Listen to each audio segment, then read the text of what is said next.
લેખિકા અમિતા રાવલ દ્વારા લખાયેલું પુસ્તક મૃત્યુ પછીનું જીવનનું વિમોચન કરવામાં આવ્યું હતું।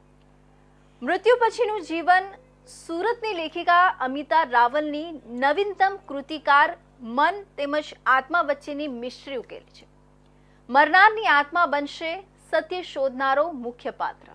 સુરતના સાહિત્ય પ્રેમીઓ માટે આજે એક ખાસ લિટરરી ઇવેન્ટ બન્યું, જ્યારે જાણીતી અને કુશળ લેખિકા અમિતા રાવલ દ્વારા લખાયેલી નવીનતમ પુસ્તક મૃત્યુ પછીનું જીવનનું વિમોચન થયું।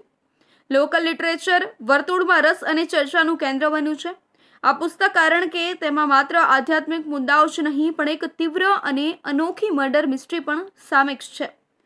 આ પુસ્તકની ખાસિયત એ છે કે તેની વાર્તા એક એવી વ્યક્તિની છે જે મૃત્યુ પામે છે, પણ વાર્તા ત્યાં પૂરી ન થાય, ત્યાંથી શરૂ થાય। મૃત આત્મા પોતે મુખ્ય પાત્ર છે અને તે પોતાની હત્યા કોણે કરી તેની શોધમાં નવા જીવન તરફ પ્રયાણ કરે છે। આત્માની આંખો દ્વારા લખાયેલી આ રહસ્યમય યાત્રા વાંચકને અંદર સુધી ઝીલવી દે છે। મેં શરૂઆત કરી પહેલાં શોર્ટ સ્ટોરીઝથી, એ પછી મેં ઘણા બધા બિલિયનિયર્સના ઇન્ટરવ્યૂઝ લઈને કોફી ટેબલ બુક બનાવી। એ પછી મેં ઘણા બધા મેગેઝિન્સમાં કામ કર્યું છે।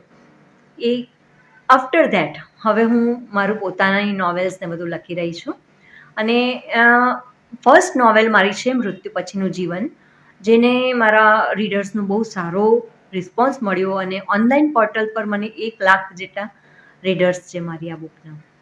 અને આ બુકનો આઈડિયા જે આવ્યો ને એ ખરેખર બહુ ઇન્ટરેસ્ટિંગ છે કે 2018માં એક ઘટના બની હતી કે જ્યારે એક પેશન્ટ, એક વ્યક્તિનો જીવલેણ અકસ્માત થયો અને એ ખૂબ ડેડલી સિચ્યુએશનમાં હતો અને એ પેશન્ટે અનકોન્શિયસલી બેહોશીમાં પણ એની પર થતી આખી સર્જરી એણે જોઈ, એને ત્યાં થતી એક એક ઘટનાને મહેસૂસ કરી અને એ વાકેફ હતો એ ઘટનાથી। અને પછી 2 દિવસ રહીને જ્યારે ઓપરેશન સક્સેસફુલ થયું પછી એણે ડૉક્ટરને ખુદ જણાવી કે તમે લોકો જે ઓપરેશન કરતા હતા, તમારી નર્સિંગ ટીમ તમને જે રીતે સપોર્ટ કરતી હતી, જ્યારે વચ્ચે હું એકદમ અનકોન્શિયસ થઈ ગયો, ઓપરેશન સક્સેસફુલ થયું, એ તમે બોલ્યા, આ બધું જ મેં સાંભળ્યું છે। અને ત્યારે ડૉક્ટર ખુદ ચોંકી ગયા કે આવું કઈ રીતે થયું।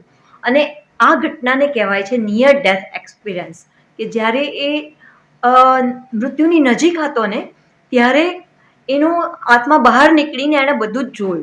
લેખિકા અમિતા રાવલે પુસ્તક વિમોચન પ્રસંગે જણાવ્યું કે મારું હંમેશા માનવું રહ્યું છે કે મૃત્યુ અંત નથી પણ એક નવી શરૂઆત છે। આ વાર્તામાં મેં આત્માના ભાવ જગત અને એક રહસ્યના ખુલાસાને સાથોસાથ લાવવાનો પ્રયાસ કર્યો છે, જે આત્મા પોતે જ પોતાના મૃત્યુનો જવાબ શોધે છે।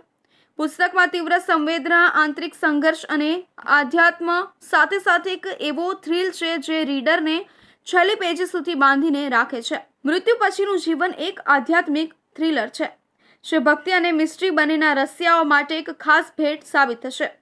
આ પુસ્તક હવે શહેરની બુક સ્ટોર્સ ઉપરાંત ઓનલાઈન પ્લેટફોર્મ્સ પર ઉપલબ્ધ છે।